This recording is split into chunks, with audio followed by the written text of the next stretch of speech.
सुंदरवन जंगल में टुनटुनी नाम की चिड़िया रहा करती थी। आज टुनटुनी की शादी है। बारात जब चिड़िया वालों के दरवाजे पर पहुंची तो घर में कोहराम मचा था। किसी ने कहा कि टुनटुनी भाग गई है। काफी समय के बाद बारात वापस चली गई।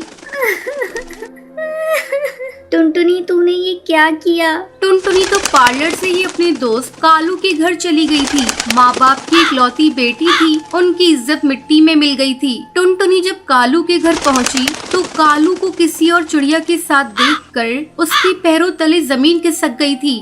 मैं तो कहीं की नहीं रही। अब कौन सा मुंह लेकर मैं घर जाऊं? मुझसे शादी का वादा किया और यहाँ दूसरी चिड़िया के साथ रंगरलियां मना रही हूँ। मैं सारे गहने जेवर लेकर इसके साथ शादी का ख्वाब देख रही थी। टुनटुनी निराश होकर घर की तरफ लौट आई। पूरे घोंसले में मातम पसरा हुआ था। घर के भीतर से रोने की आवाजें सुनाई पड़ी। तभी माँ की चीख सुनकर वो सहम गई। मैं बहुत अभागी हूँ। लगता है सदमे ने पापा की जान ले ली। मुझे यहाँ से तुरंत निकल जाना चाहिए। वो तुरंत सुंदरवन जंगल को छोड़कर दूसरे जंगल की तरफ उड़ गई। उसे खुद नहीं पता था कि शादी के मंडप से भागकर वो कहाँ जाएगी। अपने दुर्भाग्य पर उसकी आंखें बरस पड़ी। अचानक उसके कानों में एक जानी पहचानी सी आवाज टकराई। एक्सक्यूज मी, क्या मैं यहाँ बैठ सकती हूँ? अरे भूरी, तुम? टुनटुनी, तुम कहाँ जा रही हो? और इतनी सजी सवरी और बाकी घर वाले कहाँ हैं? बस भूरी, इतने सवालों का जवाब एक साथ कैसे दूं? अब पहले बैठ जाओ। ये बच्ची तुम्हारी है, बहुत प्यारी है, पर इतनी कमजोर क्यों है? हाँ, मेरी ही बच्ची है गुड़िया। इसी के इलाज के लिए दूसरे जंगल जा रही हूँ। इसके दिल में छेद है, इसका ऑपरेशन करवाना है। ओह, आई एम सॉरी, पर तेरे पति देव कहाँ हैं? दिखाई नहीं दे रहे। टुनटुनी, मेरे पति टुन्नू इस दुनिया में नहीं है। हमने उनके माता पिता की इच्छा के विरुद्ध कोर्ट मैरिज की थी। वो लोग ना हमें आशीर्वाद देने आए और ना ही हम कभी उनके पास गए। ओहो, ये तो बहुत दुख की बात है। वैसे तुम बताओ, कहाँ जा रही हो? टुनटुनी ने भूरी को सब कुछ बता दिया। अच्छा, तुम रो मत, मेरे साथ ही चलो। मेरे ससुर जी बहुत रईस कौआ है, उनके कई कारखाने हैं। कहीं न कहीं तुम्हें काम मिल ही जाएगा। ओह थैंक्स पूरी, मैंने MBA किया है इसी साल। मैं अपनी मर्जी से शादी करना चाहती थी, पर मम्मी पापा ने अपने आगे मेरी एक भी न सुनी। मजबूर होकर मुझे घर से भागना पड़ा, पर शायद मम्मी पापा सही थे। टुनटुनी की आंखों से आंसू गिरने लगे थे।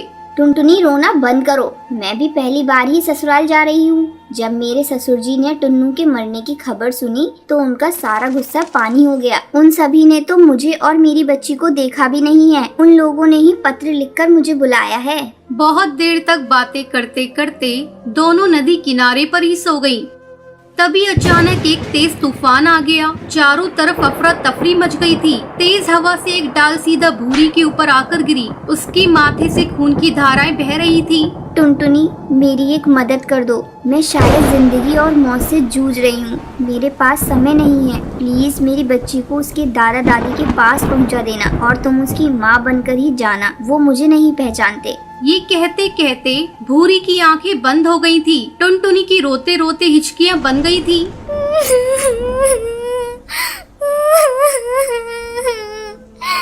अब मैं क्या करूं? भूरी को छोड़कर कैसे जाऊं? उसने गुड़िया को सीने में जोर से भींच लिया और भूरी के बताए पते पर पहुंच गई। घर क्या, वो तो पूरी हवेली थी। टुन्नू के पिता कड़कनाथ सेठ ने उसे देखते ही कहा, आओ बेटी भूरी, हमें माफ कर दो। हमसे बहुत बड़ी गलती हो गई जो हमने इतने दिनों तक अपने बच्चों से दूरी बनाकर रखी। ऊपर वाले ने हमें उसकी सजा दे दी है। टुन्नू की माँ सुंदरी देवी ने उसे गले लगा लिया और कहा, लाओ बच्ची को मुझे दे दो। अरे कलावती, भूरी भाभी का सामान टुन्नू की कमरे में रख दो। भाभी को उनका कमरा दिखा दो। टुनटुनी इस नए घर में बहुत ही असहज महसूस कर रही थी, पर कठपुतली की तरह सबकी हाँ में हाँ मिलाती रही। कमरे में जाकर वो टुन्नू की तस्वीर के सामने खड़ी होकर फूट फूट कर रो पड़ी।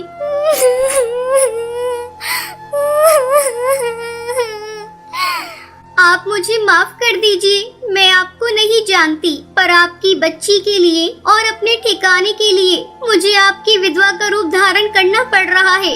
भूरी की भी यही इच्छा थी। मैं विधवा बनकर इस घर में कब तक रह पाऊंगी? जब इस झूठ का पर्दाफाश होगा तो क्या मुंह दिखाऊंगी? ये सोचते ही उसका कलेजा मुंह को आ गया। तभी दरवाजे पर सुंदरी देवी को देखकर उसने उन्हें कमरे में आने के लिए कहा। हमने जब टीवी में समाचार सुना कि जंगल में तेज तूफान और बारिश ने कहर बरसाया है तो सारी उम्मीदें खत्म हो गई थी, पर तुम्हें देखकर नया जीवन मिल गया। चल खाना खाकर आराम कर लो, सुबह डॉक्टर के यहाँ भी जाना है गुड़िया को दिखाने। जी माँ जी। उसको वहाँ रहते हुए 1 साल होने को आया। अब समय आ गया है मैं इन लोगों को सच्चाई बता दूं। किसी इंसान को कब तक धोखे में रख सकती हूँ मैं? यही सोचकर वो सास के कमरे की तरफ बढ़ गई। तभी सास की आवाज उसके कानों में पड़ी। मैं इतनी बड़ी बात कैसे कह सकती हूँ? अगर वो नहीं मानी तो? एक बार कहकर तो देखो, उसकी मर्जी के बिना हम कुछ नहीं कर सकते। देव कबूतर ने खुद ही मुझसे उसके साथ शादी के लिए प्रस्ताव रखा है।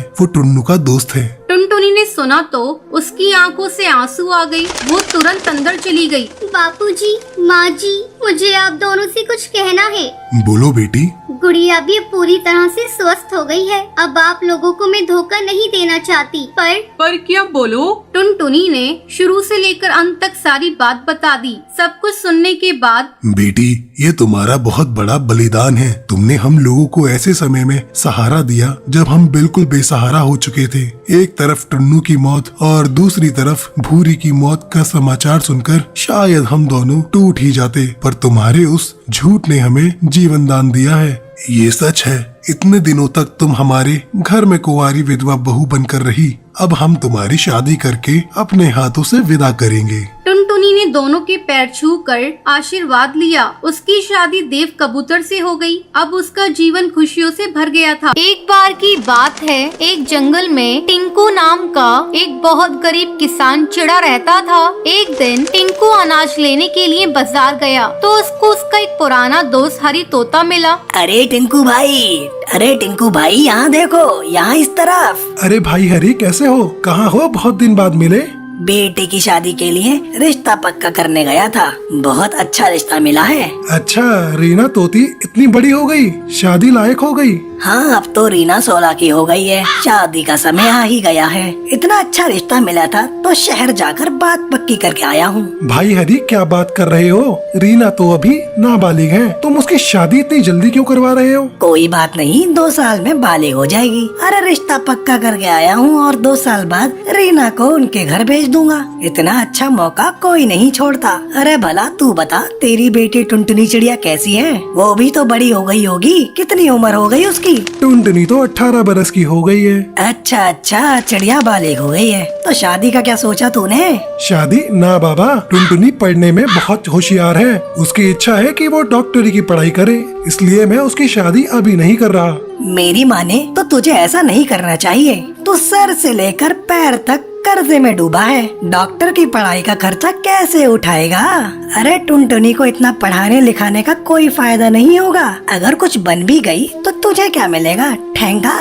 टिंकू को हरी की बात का बहुत बुरा लगता है, लेकिन वो उससे कुछ नहीं बोलता। दोनों दोस्त एक दूसरे का हालचाल पूछकर अपने अपने घर निकल जाते हैं। वहीं शाम को टुनटुनी दुकान जाने के लिए निकलती है तो रास्ते में उसको उसकी सहेली पिंकी दिखती है। अरे पिंकी, कैसी हो? बिल्कुल ठीक हूँ, तुम बताओ कैसी हो? मैं भी बहुत अच्छी हूँ। क्या बात है, आजकल सिलाई कढ़ाई छोड़ दी? बबली आंटी पूछ रही थी। दरअसल मैं मेडिकल की पढ़ाई कर रही हूँ। 1 महीने बाद मेरा एग्जाम है तो उसकी तैयारी में लगी हुई हूँ, इसलिए अभी सिलाई और कढ़ाई नहीं कर पाऊंगी। चलो मैं चलती हूँ, फिर टाइम हो रहा है।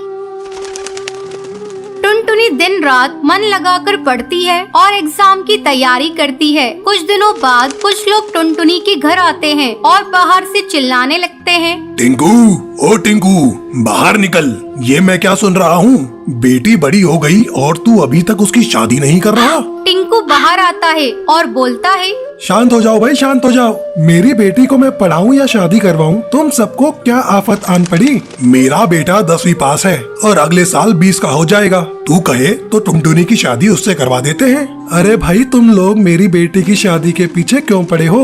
मुझे उसको डॉक्टर बनाना है, वो अभी शादी नहीं करेगी। राम राम राम, क्या बात कर रहा है? लड़की को पढ़ा रहा है? ना तेरे पास पैसे, ना रहने को ठीक सा घर, और इतना बड़ा मेडिकल का खर्चा। तेरे को पता भी है तू क्या सपने देख रहा है? परिंदे को उतने ही पैर फैलाने चाहिए जितनी उसकी चादर हो। देखो भाइयों, मुझे सब चीजों का पता है। मैंने बैंक से लोन ले रखा है। मेरी बेटी जब डॉक्टर बन जाएगी तो सारा लोन चुका देगी। तुम सब देखना, वो एक बहुत बड़ा मुकाम हासिल करेगी और तुम सबकी बोलती बंद कर देगी।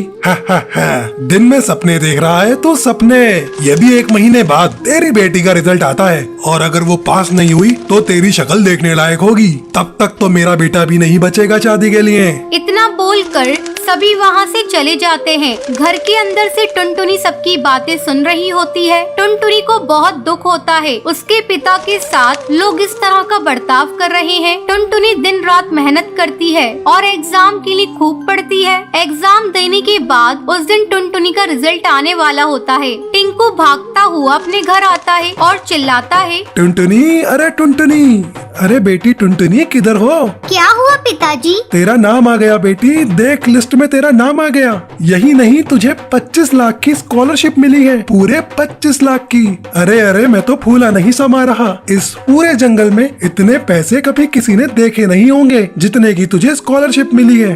टुनटुनी बहुत खुश होती है और टिंकू भी टुनटुनी की कामयाबी देखकर बहुत खुश होता है। टुनटुनी पढ़ाई करने के लिए शहर चली जाती है। जंगल के पक्षी तब भी टुनटुनी के बारे में बातें बनाते हैं और टिंकू को कोसते रहते हैं। क्यों टिंकू, तूने तो अपनी लड़की बेच दी, शर्म नहीं आती? लड़की है, ऊपर से घर में नहीं रहती, पता नहीं शहर में क्या कर रही होगी। टिंकू सभी की बातें सुन लेता है क्योंकि उसे मालूम होता है जब टुनटुनी लौट कर आएगी तो सबकी बोलती बंद हो जाएगी। टुनटुनी जंगल वापस लौट कर आती है। उसे जंगल वाले देखते हैं तो हैरान रह जाते हैं। टुनटुनी को छोड़ने करीबन 4-5 पक्षी की टीम आई होती है। टुनटुनी एक हवाई मोटर से उतरती है और सभी जंगल वाले उसे घूरते रहते हैं। अपनी बेटी की ठाट बाट देखकर टिंकू का सीना चौड़ा हो जाता है और सर गर्व से ऊंचा हो जाता है। टुनटुनी साबित कर देती है, अगर मन लगाकर कुछ ठान लिया जाए तो सब कुछ हासिल हो सकता है।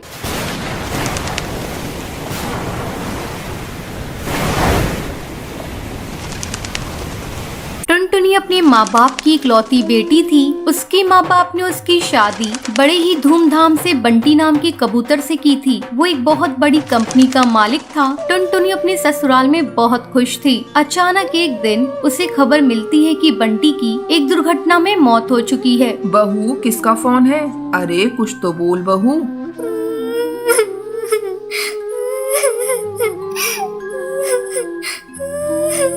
माँ जी, सब खत्म हो गया, सब बर्बाद हो गया माँ जी। बंटी की तेज तूफान आने के कारण मौत हो गई माँ जी। बहू, तुझे गलत जानकारी मिली है, कोई तुझसे मजाक कर रहा होगा। ला दे फोन, मैं बात करती हूँ। बबली अपनी बहू टुनटुनी के हाथ से फोन ले लेती है।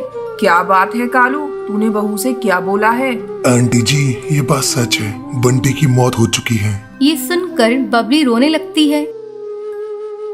इसी तरह समय गुजरने लगता है। एक दिन बबली से मिलने उसकी बहन बेबो आती है। बहना, बंटी के बारे में सुनकर बहुत दुख हुआ। टुनटुनी बहू की अभी लंबी जिंदगी पड़ी हुई है। बंटी तो अब आ नहीं सकता। ऐसा कर तू बहू की दूसरी शादी कर दे। चाहती तो मैं भी यही हूँ बेबो, लेकिन मैं भी क्या करूँ, बहू तो तैयार ही नहीं हो रही है। जब जब मैं उससे दूसरी शादी की बात करती हूँ रोने लगती है। मैं क्या करूँ, मेरी समझ में कुछ भी नहीं आ रहा है। तू ही बहू को समझा।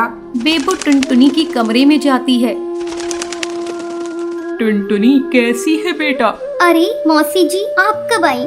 मैं अभी अभी आई हूँ बेटा। मैं अभी आपके लिए फ्रूट काट कर ला रही हूँ मौसी जी। बेटा तू मेरे पास बैठ, मुझे तुझसे कुछ बातें करनी है। क्या बात है मौसी जी? देख टुनटुनी, तेरी अभी बहुत लंबी जिंदगी है, तो मेरी बात मान, दूसरी शादी कर ले। अब बंटी तो वापस आ नहीं सकता। मौसी जी, आप ऐसी बातें मत कहिए। मैं बंटी को कभी भुला नहीं सकती। मैं दूसरी शादी अब नहीं करूँगी। देख टुनटुनी, मैं तेरे भले के लिए कह रही हूँ। तू तो जानती है ये दुनिया कैसी है। मौसी जी, मैं दुनिया के बारे में नहीं जानती। अब मैं माँ जी के साथ ही अपने जीवन को बिताना चाहती हूँ। बंटी ही उनका एकमात्र सहारा था, वो तो चला गया। अब मैं माँ जी का सहारा बनूंगी। अगर आप लोग चाहती है कि मैं खुश रहूँ, तो आप लोग मेरा एडमिशन किसी कॉलेज में करा दीजिए। मैं आगे पढ़ना चाहती हूँ। ठीक है बहू, तू जैसा ठीक समझे। मैं तो तेरे भले की नहीं कह रही थी। मैं अभी बबली से कह देती हूँ, वो तेरा एडमिशन कल ही किसी कॉलेज में करा देगी। अब टुनटुनी कॉलेज जाने लगती है। एक दिन वो नोट्स लेने के लिए अपनी सहेली के घर जाती है। वहाँ उसकी मुलाकात उसकी सहेली के भाई से होती है। आप कौन है? आपको किससे काम है? मैं बुलबुल की सहेली टुनटुनी हूँ। मैं नोट्स लेने आई हूँ। बबली तो अभी घर पर नहीं है, मैं उसे बता दूंगा। वैसे आपका नाम क्या है? मेरा नाम टुनटुनी है। जब बुलबुल घर पर आती है तब उसका भाई रॉकी उससे कहता है, बुलबुल, तुम्हारी सहेली टुनटुनी तुमसे नोट्स लेने आई थी। हाँ भैया, मैंने ही उसे घर पर बुलाया था ताकि तुम उसे देख लो और वो तुम्हें देख ले। बेचारी विधवा है और मैं उसे अपनी भाभी बनाना चाहती हूँ। कहो तुम्हारी क्या राय है? ठीक है बुलबुल, मैं टुनटुनी से शादी करने के लिए तैयार हूँ। बुलबुल अपने भाई का रिश्ता लेकर टुनटुनी के घर जाती है। आंटी जी, मैं टुनटुनी को अपनी भाभी बनाना चाहती हूँ। मेरे माँ बाप तो बचपन में ही गुजर गए हैं, इसलिए मैं अपने भाई का रिश्ता लेकर आई हूँ। बेटा, मैं भी यही चाहती हूँ, लेकिन टुनटुनी तो शादी के लिए तैयार ही नहीं है। बस आंटी जी, आप हाँ कह दीजिए, मैं टुनटुनी को मना लूंगी। बुलबुल टुनटुनी को शादी करने के लिए बहुत मनाती है। आखिरकार टुनटुनी शादी करने के लिए मान जाती है। और एक दिन धूमधाम से टुनटुनी और रॉकी की शादी हो जाती है। टुनटुनी अपने ससुराल जाकर खुशी खुशी रहने लगती है।